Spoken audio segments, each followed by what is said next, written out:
All right, Steve, is this the morning show America needed? Three guys on a couch here at the ACC meetings? Yeah, I'm not sure this is going to drive your ratings, but I appreciate being here. It's always good to see you guys. Unfortunately, on this rainy morning, but thanks for having me. Yeah, it didn't work out quite like we planned, but hey, that's college sports, and I think you've learned that in the last year, right? You've had this runway now, working with Bubba Cunningham, the athletic director in waiting of sorts. And now you're talking with everybody in college football and college basketball, college sports here in Florida. Do you feel ready to take this on? You know, I hope so. I mean, I think, I've been fortunate in a couple components in that I grew up in Chapel Hill, so had that background, was in college sports before I made my way into professional sports and NASCAR. And then I do think that the system that Bubba and I concocted about how we would do a transition has served both Bubba and myself well, but more importantly, it was the best thing for UNC athletics. And so I think being able to work alongside Bubba for the last 10 months has been particularly beneficial.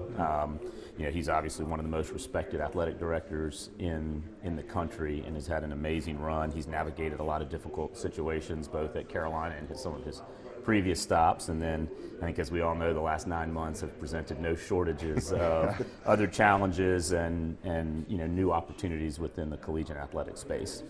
This is your first time at these meetings, specifically the ACC meetings. You've gotten to talk to a lot of people. Has there been a takeaway for you of kind of the state of college sports or the state of the ACC? I think it's just impressive when you go into a room and they're all the women's basketball coaches or the men's basketball coaches or the football coaches, and you just see how much talent is in this conference. And I think sometimes we don't fully step back and look at the full suite of who's leading our programs and just how accomplished they are. And so I think that's been a lot of fun. And there's no doubt, though, that you're here. We have a lot of meetings with the ADs, and there's a great collegiality, but there's still an underlying competitiveness. I mean, we're in the business of trying to beat, those who we go against and those who we compete against, and so that's still there. But I do appreciate what Commissioner Phillips has done in the sense that they're really robust and open dialogues, and people are willing to share their views, even if they're contradictory at times with others. And I think that's how you get to the best result. But it's been a lot of fun for me to be down here for the first time. You were brought in part because of your background with revenue generation at NASCAR and the way that you have to sell sponsorships and things like that. Almost everything we've talked about here has been about finding more revenue, whether that's expanding the NCAA tournament, possibly expanding the CFP. We've talked about the Duke Amazon deal somewhat. Yeah. Everything, it seems like, for ADs and athletic departments and even coaches, how do we generate more revenue? How do we get more of that revenue into the roster? It seems like the entire job would be consumed with revenue generation. It is a critical component. It's no doubt that college sports is having to adopt some of the practices that professional sports have already polished and matured over time. And we're going to need to do that because there's no doubt that the cost of supporting collegiate athletics is continuing to rise. I mean, there's somewhat of an irrational arms race in the player market, and that's just part of the landscape now, and we have to adjust to it. I know there's some that say, hey, I'd like to go back to how we did in the 80s and 90s, but that's not the way it works. There's probably businesses that didn't want the internet to come online because it disrupted how they used to operate.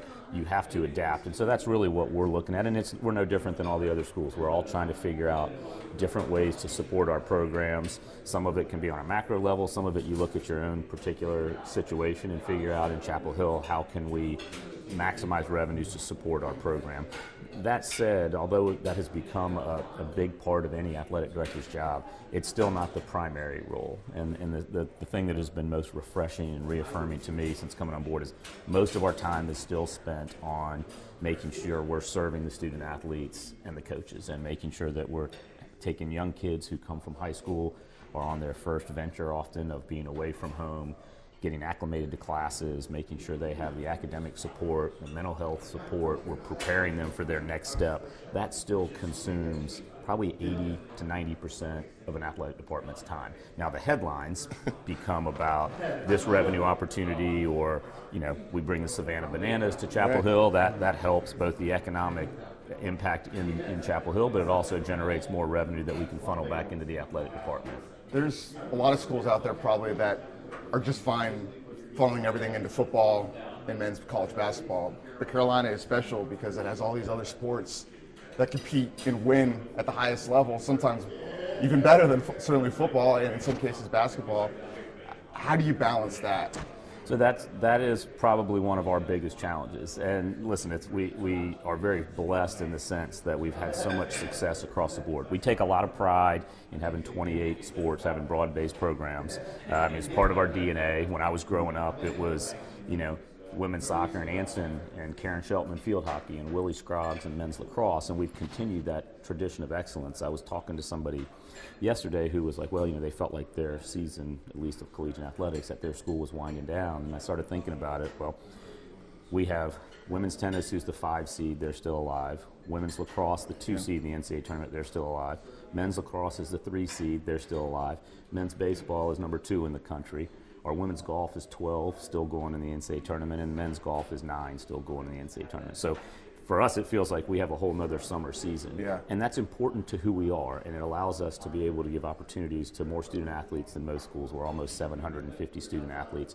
But on the flip side, it does make it more difficult for us to figure out how to fund and make sure that we can provide the resources for all of those sports. A lot of schools have 19, 20, 21 sports. We have 28, and we're blessed in the sense that most of them have national championship aspirations for a good reason. A lot of them have won national championships, and so that really is a balancing act for us right now, and we've got to figure out how we maintain that in the current landscape. Because an interesting note, I think you guys are familiar, and some of your audience may be familiar with the House settlement that said, hey, there's a cap, there's a rev share cap of $20.5 million. Strangely to me, it wasn't tied to the number of sports. So whether you have 17 sports or 28 sports, you have the same cap. And I actually think that's not probably the best way to do it, because it's almost a disincentive for some schools to have more sports. And I think in a day and age where we all want to lean into these sports that are thriving at the youth level, volleyball, softball, we should actually be figuring out a way to generate more interest in having schools add sports. And we've seen schools cut sports. Right. You guys have promised not to do that. Is that a promise you can make for a decade, or is that a promise you can make for a couple of years? I think our intent is to continue to maintain. I'm not sure what the past history, but I know it's been, again, you get back to, it is really important to who we are and our identity to have broad-based sports. And so that's the goal, and we'll continue to push to make sure that happens to the best of our ability. You get hired last year, or hiring is announced, and the school's in the middle of this grand experiment. Bill Belichick, the greatest NFL coach maybe of all time, coming to college. And it's this amazing story, and it's gone on a lot of roads since, ups and downs. How do you guys evaluate that going forward? Because on one hand, it's understandable to be patient with somebody who's never coached at college, but on the other hand, we have programs all around the country doing these massive turnarounds, and Indiana kind of broke everybody's brain. So you got a 4-8 season and a really tough schedule ahead. I think you have to step back. First of all, I've been really fortunate. I've really enjoyed working with Coach Belichick. I mean, when you get to see him operate on a day-to-day basis, he is maniacally focused on the details. And he also cares very deeply for the kids. He is trying to figure out how to make them better, how to reach their potential. That's why he was so successful in the pros. And so you actually can see, when you watch him operate, you see how that works and how it translated to such success at the professional level. But there's no doubt that whenever you have a program turn, leadership change, there is an adjustment period and an adaptation. Mm-hmm. I think the general rule is, you see, it takes a couple years for schools, when they have a leadership change, particularly in the football space, because of the number of kids on the team. We've got 105, that they need to come in and put their stamp, make sure they bring in players that are suitable for their system. And so I think that's where we're looking at. I think we're optimistic where we're going. I like the way that they're trying to build it. We understand we're in a performance-based sport. Coach Belichick would be the first to say that, but we feel like we're on the right trajectory. And we need to continue to show what Coach Belichick continually refers to as continuous improvement. Last year there was so much excitement, and you guys sold out season tickets, and there was this buzz, and that was a lot of what you were looking for when you hired Coach Belichick. How do you balance that off the field, generating revenue, people are excited, national relevance, versus what's happening on the field, wins and losses? At the end of the day, we want to win. That's why you put these programs out there. And so that's the ultimate goal when you're talking about the on-field performance.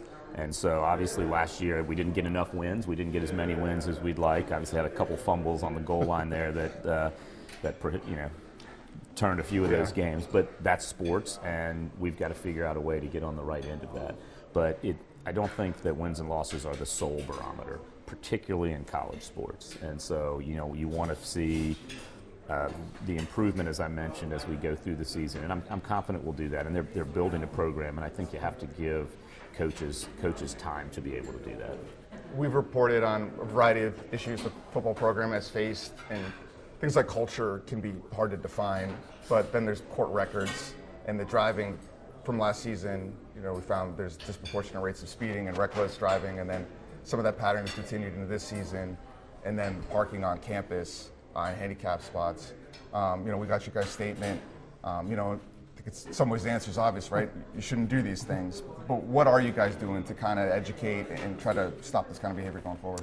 Sure. I think when you have almost 750 student athletes, you provide general training awareness to all of them, and that's something that we do as just part of the normal integration process when our student athletes come on board. Obviously, identified some issues that occurred in the football program last year. Sat with Coach Belichick. I feel comfortable about some of the steps that they've taken internally to try to provide new disciplinary structures, to bring in resources, and we'll continue to work on it because we expect our players to represent the university.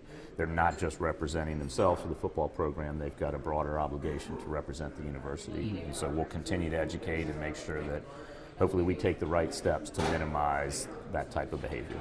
One of the questions I get asked a lot is, well, in this era, do kids even have to go to class? Do they even have to follow any of the rules? And we've heard this spring that Coach Belichick is checking class attendance himself. I wonder, in these rev share contracts and these other deals, are there kind of morals clauses about, if you don't follow these rules, we see in the pros you get fined.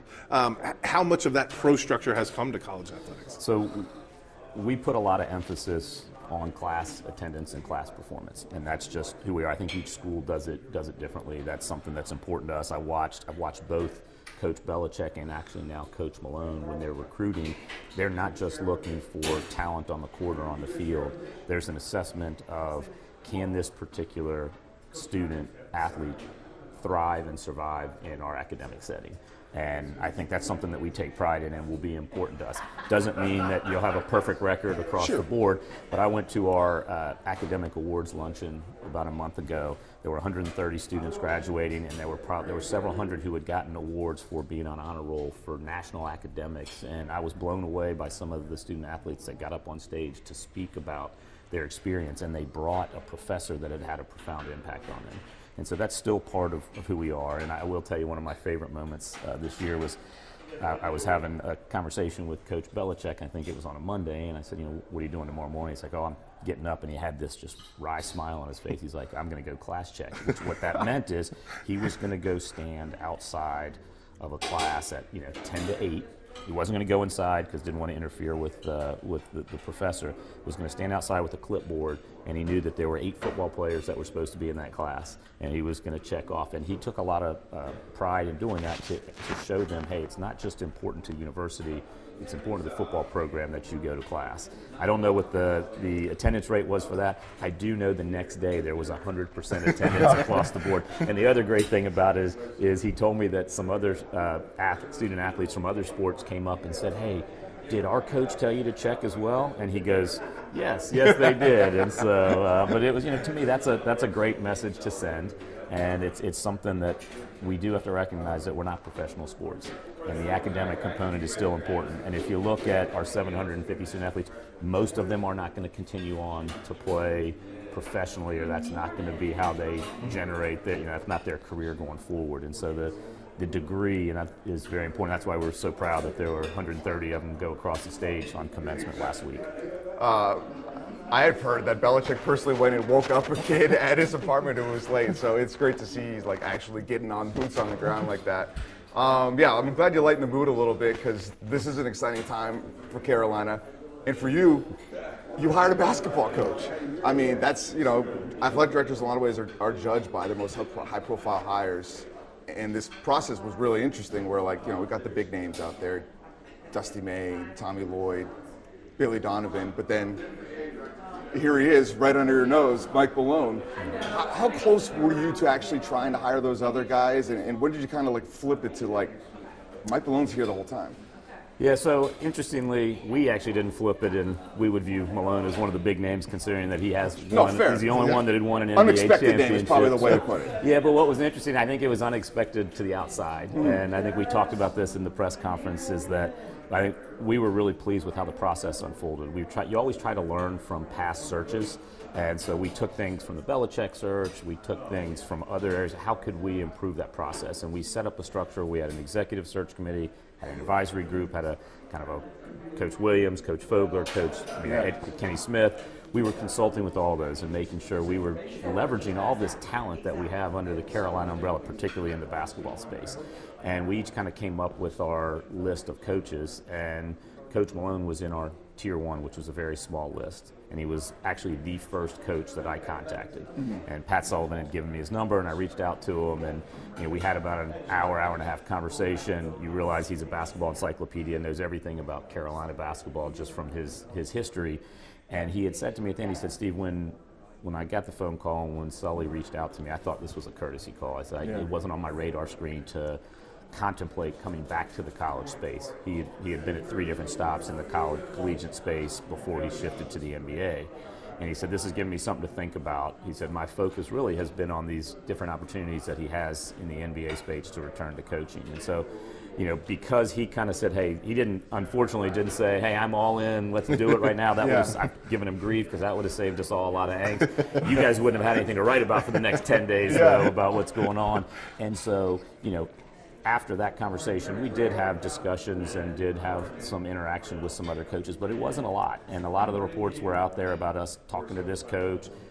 A lot of those were inaccurate. Now, I'll tell you where I take pride is that actually we didn't have leaks on our side. There was a cohesive group, and we kept it together, which is why when Malone was announced, a lot of people were surprised. They said, well, he wasn't on my list, and I kind of smiled at that because he was actually on our list the entire time. Yeah, you're like, no kidding, we actually have the real list. Yeah, and sorry, media. So I think we're thrilled. We think his character, integrity, what he stands for, his coaching ability, he checked all of the boxes. And it was interesting. Coach Williams asked me, I think in our first discussion, he said, it would be beneficial if you could lay out what's most important for you on the list of criteria and what are the must-haves for a coach. And so we sat and I talked about that with Coach Williams, obviously got his input because who better to help guide you on that. And Malone just checked every single one of them. And I think you guys saw that during his press conference. I mean, now, we also laughed afterwards that it was great to win the press conference, but that's not the ultimate goal. You got to win on the court, and so we'll hopefully have some success. We put him behind the 8 ball a little bit. We had the press conference, I think you guys were there on a Tuesday, and then said, okay, you need to walk straight down the hall, go into the war room because the portal opened 12 hours ago, and it really opened 2 weeks ago, but you now have to go construct a complete roster. So we're pretty happy with what he's been able to accomplish, but really more excited to see what he does next year. I was going to ask about that first team. Obviously, the expectation is for Carolina basketball to be a top 4 seed in the NCAA tournament and to be among the top teams in the ACC. It's hard to do that in your first year when you're walking in with a roster that's in flux. How do you feel like that roster's come together, and how do you feel like you'll be competitive this year? I think we're always going to set our goals and objectives in basketball at the highest level. I mean, that's just who we are, and that's what the success breeds expectations, and we recognize that. It was interesting to me during the search process, a lot of the really smart folks who are important stakeholders in UNC all said the same thing. They were like, hey, this is a decade-long decision. Don't worry as much about what happens in the first year. Let's make sure that we get somebody who fits the university, who represents us well, and can have overall long-term success. Then the minute that we hired him, it switched to, we got to figure out how to get the right roster because this first year is critically important. We have to have a fast start out of the gate. So, and that's UNC. That's why we like being part of this program, because the expectations are high, and I think most of us who are in this space and have a competitive side to us want those to be the expectations. So we'll see how it plays out. I wanted to ask about the Duke deal with Amazon. Obviously, gotten a lot of attention, and I think I've talked to other ADs who say, well, wait a second, if they can do that, what can we do? Carolina basketball at least has a brand that would be able to probably carry it. I'm not sure many other teams in the league could do that, but when you look at the deal that they were able to cut, do you start looking at what can we do in this space? We were already exploring different options to get back to your initial revenue question, because you want to figure out how you can maximize the value of your program and generate enough revenue to support these rising costs. And so that's something that's been on our radar screen. I know that Duke and Nina did a nice job putting something together and leveraging what their brand was. So we'll continue to explore different ways that we can do creative things that will help the university, help our basketball program, and also give opportunities for our student athletes. Some of the most incredible experiences for our basketball players is when they get to go as a team to a different location that they've never traveled to. Sometimes we forget that these are still, a lot of them are still 17, 18-year-old kids, and I was with the team and we were in Florida over Thanksgiving, and just watching them all spend Thanksgiving together and have dinner and be on the water. They had this energy that maybe some of the jaded older folks like us might not have, but this was new. And so that's part of what we're doing, is looking at how can we find new things to do, which is one of the reasons we're going to Ireland. Right. We've got our football team playing in Dublin. We have our women's soccer team going over there as well, playing a professional team. I watched the women's soccer players all start cheering and get excited when they heard they were going to get to go to Ireland to play a game. So that's all part and parcel of what we're looking at. Couldn't get the golf team over there. If you look at where the golf team has played, which I think is Hawaii and some other places, I think they've had some fairly decent opportunities. That I don't think feel like they're getting shortchanged there. I'm amazed at how far we've gone into this interview and this week so far with barely talking about conference realignment. And remember a couple of years ago here, that was the story, right? You're in these rooms, so's Clemson, so's Florida State. It's documented what UNC has explored as far as the future. Where are we at with that? Like, where's Carolina in 5 years? That's hard to say. I'm not sure that I'm going to try to use a crystal ball, because I think if we had all done that 5 years ago, I don't think anybody would have predicted where we are right now. We have all these cameras doing this. With NIL and stuff. So, I think our focus right now is we've got short-term goals and long-term goals, and they're always around student-athlete success on and off the field. So we've got to figure out where we can best fulfill those goals. Right now, I think we're really excited about the direction the ACC is going. I think Commissioner Phillips has shown that we're going to be entrepreneurial and innovative, and a lot of the discussion here has been about how we continue to elevate the ACC. And you look at the number of national championships that the ACC has every year, that suits us very well because of our broad-based sports. And there's a focus on women's sports, there's a focus on Olympic sports, and obviously men's basketball, women's basketball, and football tend to get a lot of the headlines, but for us it's much broader than that, and I think the ACC is doing a great job to continue to support all of our programs. I've got one more for you. Obviously, Carolina North, they're talking about developing that today, I think, at the Board of Trustees. The basketball arena part of that has been put on hiatus. Can you give any update as to where you stand on that issue? And we've talked a lot about revenue generation. A lot of the conversation around Carolina North or a new arena is because you need the men's basketball program to generate more revenue. I think we'll continue to value all of that, but from my seat, that pause has happened, and we have continued to focus on what's right in front of us, which is, integrating Coach Malone into the program, making sure he has a staff and a roster. I knew Carolina North is going forward. There's some incredible plans out there, and that's for university-based, but for right now, the arena discussion really has been put on hold while we're trying to address some of the other issues that are in front of us. Well, you've only been here a year, and it probably feels like you've been here with the year on the couch with us. You got the Jordan game down, though, I see. So Steve Newmark fitting right in at Carolina. Thanks, gentlemen. Appreciate you having me. Thank you. Thank you.